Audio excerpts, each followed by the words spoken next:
Welcome back, everyone, and good morning to all of you, friend. In the previous lecture, that is the last session, we complete the chapter number 5, and till today, we complete the chapter number 2, 3, 4, and 5. But in our first examination syllabus, the exam contains the chapter number 1, 2, 3, 4, and 5. But till today, the first chapter is the remains.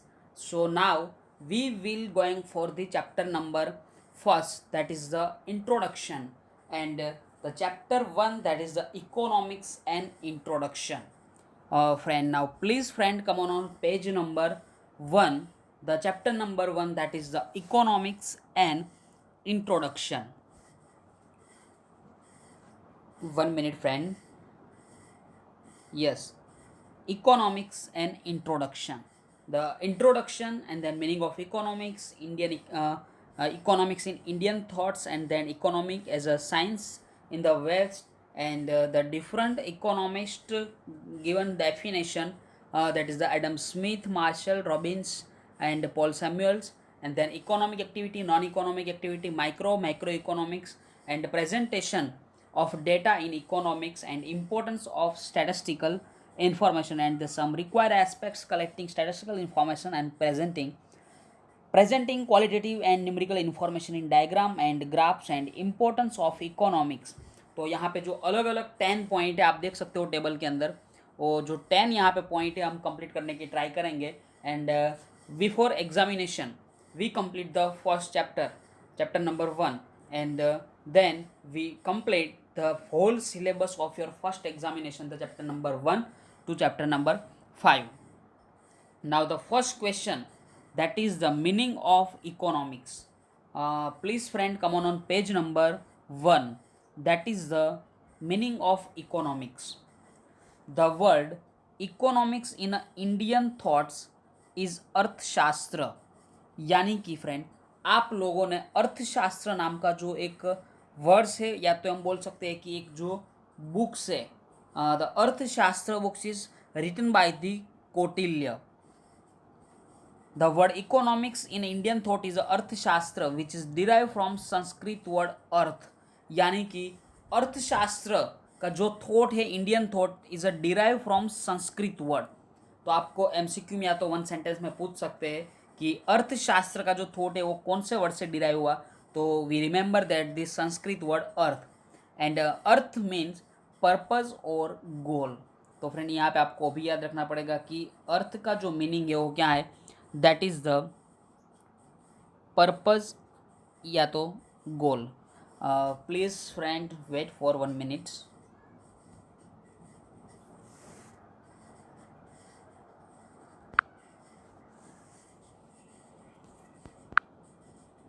Okay, जो अर्थ है उनका meaning क्या है, that is a purpose और गोल. And thus Arthashastra in a Sanskrit means the science of benefit और purpose in a practical life. यानी कि संस्कृत में उनका मीनिंग होगा कि the science of benefit and और purpose in a practical life. It describes that the purpose of human behavior is to seek benefit. यानी कि कुछ benefit हमें लेना, that is the to seek benefit in the human life. And the English word, that is the economics, is a derived from Greek word oikonomos. Friend, we remember that maybe in MCQ or one sentence the question is asked, that is the English word economics is derived from the which words, that is the oikonomics, and which language, that is the Greek language, Greek word oikonomos, and oikos means household. Friend, we remember that the oikos means house hold, यानी कि हम हमारे जो घर के सामान उनकी बात कर रहे हैं. And nomos means management, and economics means management of household. तो हमारे जो घर के जो भी सामान है उनको हम अलग अलग मैनेजमेंट से सॉल्व कर रहे हैं, या तो हम उनको अलग अलग तरीके से हम उनको प्रोग्रामेबल कर रहे हैं, that is the management of household. तो फ्रेंड, यहाँ पे जो फर्स्ट क्वेश्चन था, that is the meaning of economics. Economics in an Indian thought. The history of Indian culture is almost more than 5000 years old, यानी कि हमारे जो country की हिस्ट्री है वो 5000 ईयर से भी ज़्यादा ओल्ड है, यानी कि 5000 year is already expired from our country, यानी कि 5 साल से ज़्यादा पुरानी हमारी कंट्री है. थस इंडियन फिलोसॉफी डेपिक्स यानी कि show various aspects of human life and provide insight into way of life. Way of life यानी कि फ्रेंड हमें किस तरह हमारी लाइफ को सक्सेस बनाई है, किस तरह हमें हमारी ज़िंदगी को जीनी है, उनकी बात कर रहे हैं. कि यहाँ से हमें एक बात क्लियर हो रही है, दैट इज़ द कि aspects of human life and provides insight into a way of life. The four purusharths process of human beings, that is the in Indian philosophy are a drama sorry friend dharma, अर्थ, काम and मोक्ष. जो हम ज़्यादातर हिंदी में बोले को धर्म अर्थ काम एंड मोक्ष की बात कर रहे हैं. द धर्म दैट इज द ड्यूटी, या तो हम बोल सकते हैं कि righteousness, and the artha that is the purpose benefit and wealth. The kama that is the desire and the moksha that is the liberation. And the activities of life done for artha, artha यानी कि benefit are the subject matter of economics. The activities of life done for artha यानी कि हम कुछ benefit लेने के लिए हमें हमारी लाइफ में एक्टिविटी कर रहे, that is the subject matter of economics. And हमें जो भी बेनिफिट मिल रहा है, जो भी एक्टिविटी करने के लिए, तो वहाँ से आज के टाइम की हम बात करें तो हमें क्या मिल रहा है, that is the rupees, and that is the subject matter of economics. any activity any activity done with the purpose of obtaining some benefit is called economic activity. यानी कि आप कोई भी एक्टिविटी कर रहे हो बट विद द पर्पज, आपका वहाँ पे पर्पज होगा with purpose of obtaining some benefit, कुछ बेनिफिट आपको मिल रहा है, that is the economic activity. And it is the one of the four goals और duties of a human being to create a wealth as a means of living and for material pleasure, in other words perform activity for benefits. यानी कि friend अगर समझो कि मैं आपको यहाँ पे इकोनॉमिक्स पढ़ा रहा हूँ, तो ये मैं जो भी एक्टिविटी कर रहा हूँ that is the economic activity, because यहाँ पे जो मेरा पर्पज़ क्या है कि obtaining some benefit. 25,000 year old 2500 years ago, या तो 2500 year old, Kautilya, who is also known as a Chanakya, discussed in his books Arthashastra the purpose of economic activity undertaken by state and society. तो जो state की बात करें या तो society, और जब before 2500 years we know that that the time of Kautilya there are a kingdom, या तो हम बोल सकते हैं कि उस टाइम राजाशाही शासन था, यानी कि उस टाइम जो भी एक्टिविटी हो रही थी for the economic activity undertaken by state, यानी कि गवर्नमेंट या तो kingdom and society. According to Kautilya the intention of a human being is a artha, artha यानी कि वेल्थ. आपका यहाँ पे इंटेंशन क्या होगा फॉर दी इकोनॉमिक एक्टिविटी के लिए, कि आपकी जो वेल्थ है, वेल्थ क्या हो, इंक्रीज हो. अगर आप इकोनॉमिक एक्टिविटी कर रहे हैं, वहाँ से आपको कुछ इनकम मिल रही है, और इनकम अगर आपको मिलेगी तो आपकी जो यहाँ पे वेल्थ या तो जो आपकी अर्थ है वो क्या होगी, increase. And the piece of land which is a human settlement is a artha wealth, and thus the science explaining the purpose and utility of wealth creation on earth is called economics.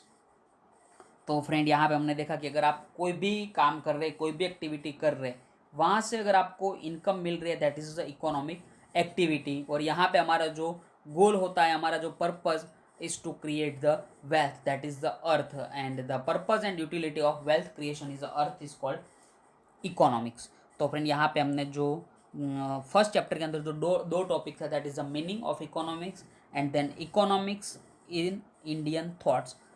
Both points are completed. I will give you 2 minutes, and within 2 minutes please read the meaning of economics and economics in Indian thoughts. Please, friend, continue.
Okay, friend. The next question, that is the development of economics as a science in West, यानी कि यहाँ पे हम बात कर रहे हैं कि जो वेस्ट की बात करें, यानी कि जो यूएसए है या तो कनाडा एंड फ्रांस, लंदन, तो वेस्ट कल्चर एंड वेस्ट यानी कि उस साइड की हम बात करें कि वहाँ पे जो डेवलपमेंट हुआ इकोनॉमिक्स का एज ए साइंस, उनकी हम बात करेंगे यहाँ पे। तो सबसे पहले यहाँ पे आप देख सकते हो कि that is the Greek philosopher, Greek philosopher Aristotle, यानी कि एरिस्टोटल नाम का जो फिलोसोफर था, gave his views on economics in his book Oeconomica.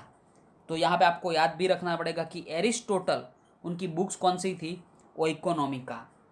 However, with the advent of industrial revolution, and we know that at the time of 1860 industrial revolution हुआ था, and industrial revolution हुआ तो उनका benefit society को क्या मिला कि just as a division of labour and specialisation were introduce in the industrial sector. तो friend, what is the meaning of division of labour and specialisation?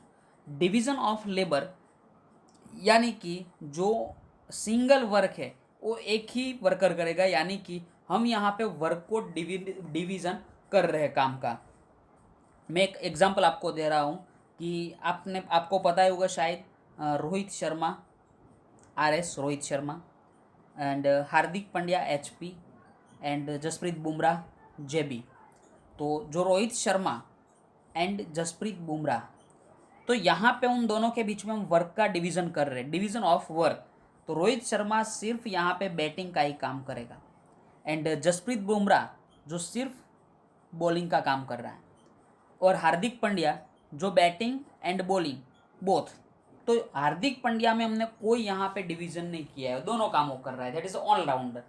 But Rohit Sharma and Jasprit Bumrah, इन दोनों के बीच में हमने डिवीज़न कर दिया कि भाई Rohit Sharma is a batsman and Jasprit Bumrah is a bowler. तो आपको शायद पता होगा कि रोहित शर्मा में जो उनकी क्वालिटी होगी बैटिंग करने में, वहाँ पे उनका स्पेशलाइजेशन होगा। स्पेशलाइजेशन यानी कि वो बैटिंग करने में स्पेशल हो जाएगा। एंड जो बुमराह की बात करें तो Bumrah is a specialization in the bowling. But लेकिन हम यहाँ पे हार्दिक पांड्या की बात करें तो वो कभी कभी अच्छी बॉलिंग कर देता है, कभी अच्छी बैटिंग भी कर देता है, लेकिन उनकी जो कॉन्स्टिटेंसी होती है या तो उनकी जो कंटीजेंसी होती है वो कांस्टेंट नहीं रहती है कि वो एवरी मैच में ज़्यादा रन बनाना या तो ज़्यादा विकेट लेना, लाइक रोहित शर्मा एंड बुमराह। तो ये दोनों जो काम कर रहे हैं, स्पेशलाइजेशन इन दोनों के पास जसप्रीत बुमराह के पास बॉलिंग का एंड रोहित शर्मा के पास बैटिंग का, और हार्दिक पांड्या कि दोनों काम कर रहा है। तो आपको पता ही होगा कि दोनों काम अगर हम एक साथ करने जाए तो दोनों काम बिगड़ते हैं। लेकिन इंडस्ट्रियलाइजेशन होने से डिवीजन ऑफ लेबर हुआ और उनसे क्या हुआ, specialisation, where a piece of work is done by worker or a group of workers who specialize only in that particular job। यानी कि रोहित शर्मा को हमने यहाँ पे कौन सा काम दे दिया, बैटिंग का, तो बैटिंग के काम में क्या हो जाएगा, स्पेशलाइज हो जाएगा।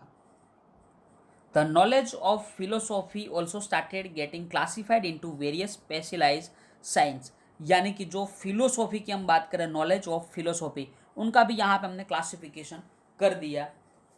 Now the like physical science, the social science also develop as a specialized branches। यानी कि फ्रेंड हमने फिजिकल एंड सोशल साइंस दोनों को क्या कर दिया, अलग, और दोनों आज डेवलप जो भी हो रहे हैं वो अपनी अपनी ब्रांचेस में डेवलप हो रहे हैं। And their methodologies were no longer based purely upon descriptive logic, but this science started applying scientific tools and method.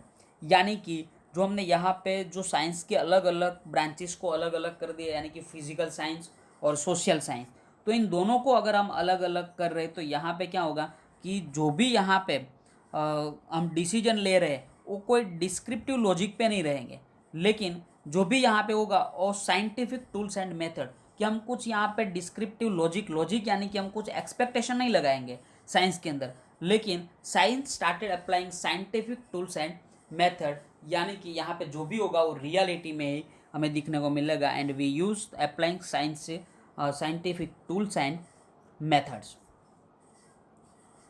And studying purposeful human activity was not solely a subject matter of political or science, or social philosophy, but is also developed as an independent science। यानी कि अगर हम समझो कि कोई भी matter of power purposeful human activity जो सिर्फ सिंगल सब्जेक्ट मैटर नहीं है फॉर द पॉलिटिकल या तो सोशल फिलोसॉफी के लिए, but also develop as an independent science and pondering upon The creation of wealth, Adam Smith brought in 1776। तो friend ये भी आपके लिए इंपॉर्टेंस यहाँ पे आपको याद रखना पड़ेगा, 1776। A book title an inquiry into the nature and causes of wealth and nations. तो फ्रेंड आपको यहाँ पे जो एडम स्मिथ की जो बुक्स थी उनका नाम आपको याद यहाँ पे रखना पड़ेगा कि that is the an inquiry into the nature and causes of wealth of nation। Please make underline, Adam Smith brought in 1776 a book titled an inquiry into the nature and causes of wealth and nations। The book is a popularly known as a wealth of nation। यानी कि जो an inquiry into the nature and causes of wealth of nation जो books है वो कौन से नाम से पॉपुलर हो रही है, wealth of nation, and it is brought by the Adam Smith in 1776। With this book, Adam Smith is known to pioneer in the development of economics as a specialized area knowledge in the West। और इस books के साथ ही जो Adam Smith था वो भी famous हो गया in the West culture. And industrial revolution created as a new socio economic way of life and new methods of a wealth creation with the introduction of a machine and a huge investment in a means of a mass production। यानी कि जो economic वे की बात करें तो जो new technology आई उनकी वजह से क्या हुआ कि जो production of machine and huge investment भी बढ़ रहा था, तो उससे क्या हुआ कि प्रोडक्शन की कैपेसिटी भी क्या होगी, इंक्रीज होगी। तो फ्रेंड यहाँ पे हमने दोनों की बात की, Aristotle and Adam Smith. Adam Smith wrote in 1776 a book using an inquiry into the nature and causes of wealth of nation। The book is popularly known as a Wealth of Nations। Definition of economics by Adam Smith। तो यहाँ पे economics की जो definition Adam Smith ने भी दी है यहाँ पे। The second one that is the Alfred martial, the third one that is the Robinson, and the fourth one that is the Samuelson। तो यहाँ पे अलग अलग जो चार इकोनॉमिस्ट है उन चारों की हम जो भी उन लोगों ने डेफिनेशन इकोनॉमिक्स की दी है उनके बारे में आज डिस्कशन हम कंप्लीट करेंगे। The first one that is the Adam Smith. तो एडम स्मिथ ने जो यहाँ पे फ्रेंड डेफिनेशन दी हुई है, that is the definition of economics bye Adam Smith. Economics is the study of nature and causes of wealth of nation. यानी कि जो इकोनॉमिक्स है हम स्टडी किसकी कर रहे हैं, study of the nature and causes of wealth of nation. Economic studies the exchange of physical wealth produced by labour. यानी कि जो फिजिकल वेल्थ है जो लेबर ने प्रोड्यूस की है, उस फिजिकल वेल्थ को भी हम यहाँ पे स्टडी कर रहे हैं। Adam Smith introduce economics as a social science. तो फ्रेंड एडम स्मिथ ने जो यहाँ पे इकोनॉमिक्स को इंट्रोड्यूस किया था as a social science, because on the one hand he studied human efforts and on another hand he is a methodology was a scientific.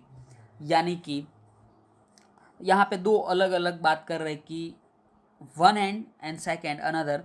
In the one hand he studied human efforts, यानी कि economics के अंदर जितने भी लोगों का efforts है उनकी बात कर रहे हैं। And on the another hand methodology was a scientific, की जो साइंटिफिक मेथड की बात कर रहे हैं, कि जो वैज्ञानिक पद्धति की हम यहाँ पे बात कर रहे हैं।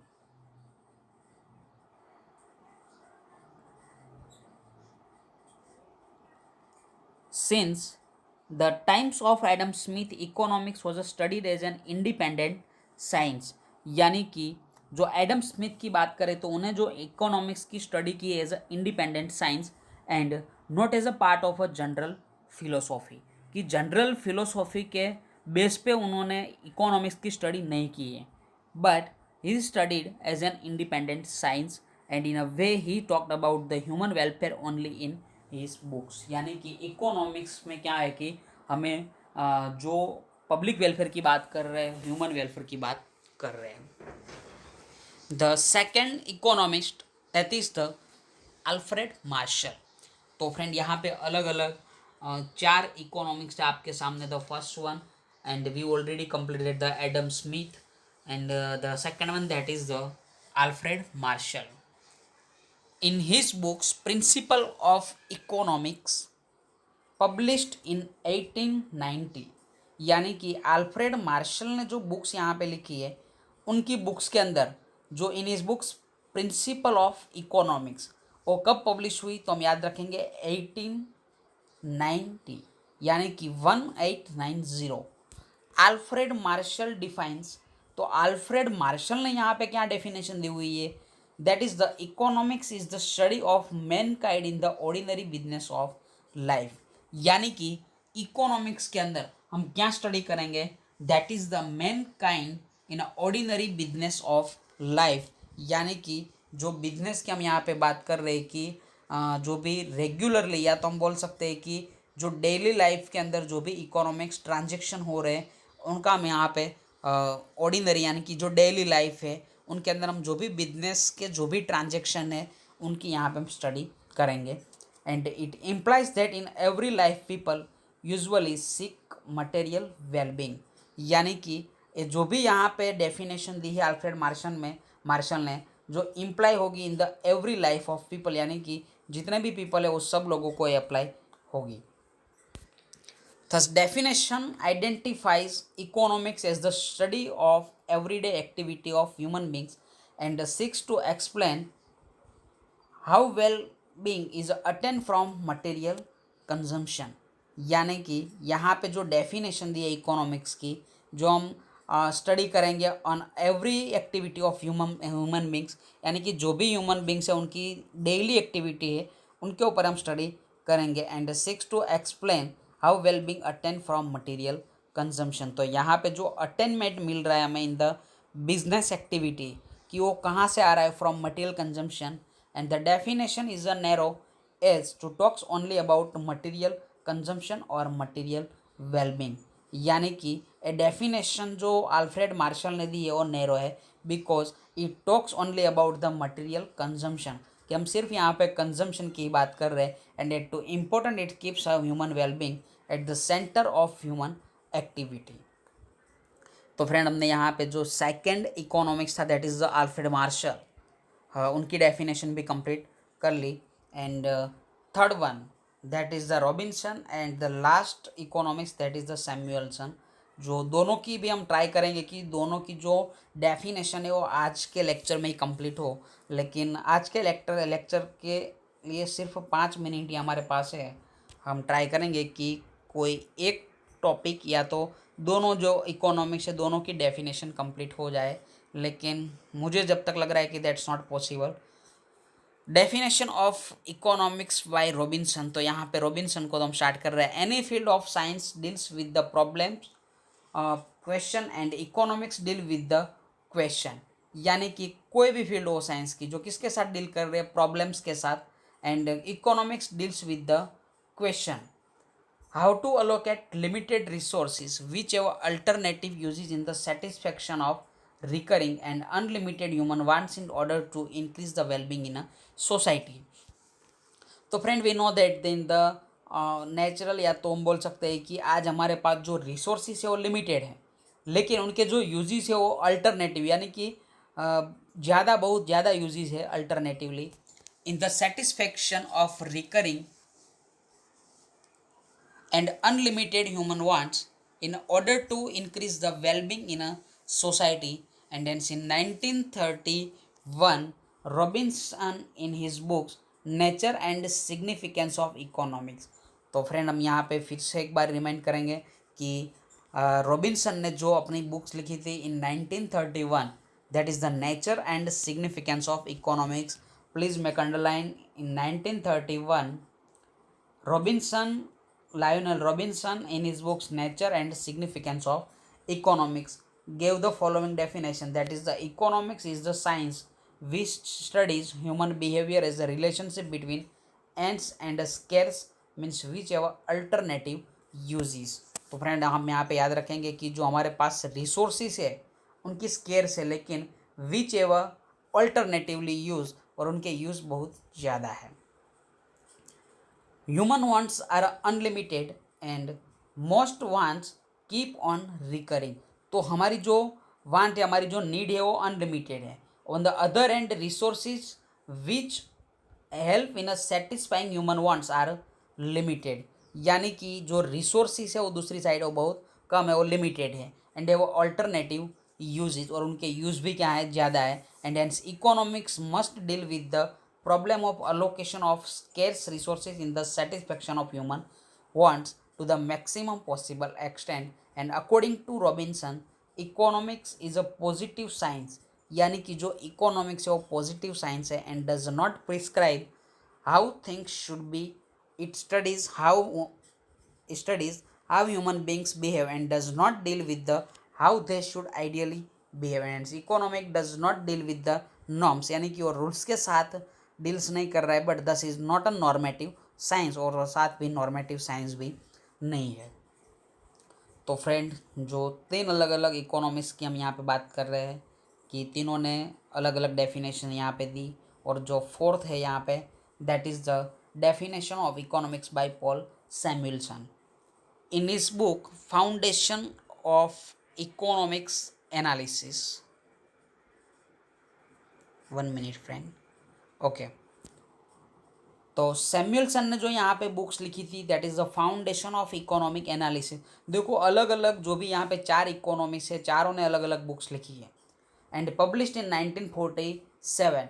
Samuelson defines economy is the study of how people and society and up choosing with और without the use of money, यानी कि economics is the study of how people and society की, यहाँ पे जो लोगों की बात करें, सोसाइटी की बात कर रहे हैं, end up choosing and with or without use of money to employ the scarce and productive resources, यानी कि हम and we know that the resources is a limited, यानी कि हमारे पास जो resources है वो यहाँ पे limited है, and could have alternatively uses, लेकिन उनके जो यूज़ है वो बहुत ज़्यादा है।